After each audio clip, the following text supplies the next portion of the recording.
আজকে সকাল থেকে কোনো শর্টস বা ভিডিও আমি দিলাম না। সকাল থেকে আজকে অল্প ব্যস্ত হয়ে পড়েছি। তো যাই হোক, যেহেতু আগামীকাল ম্যামের পরীক্ষা, তো সেই জন্য অল্প ব্যস্ত হয়ে পড়েছিলাম। তো যাই হোক, তো তাড়াহুড়ো করে কাজ করছিলাম। আর এই ভিডিওটা ছিল সকালবেলার, মা ব্রেকফাস্ট করছিলেন।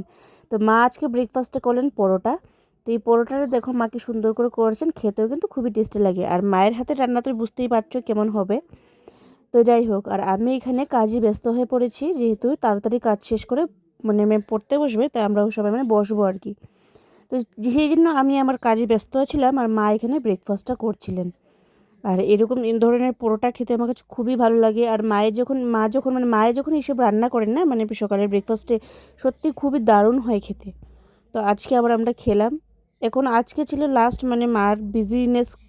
কালকের থেকে মা অনেক বিজি হয়ে যাবেন, সকালবেলায় সেরকমভাবে খাওয়া আমাদের আর হবে না। নিজে বানিয়ে খাওয়াটা অনেকই কষ্ট, তাই না?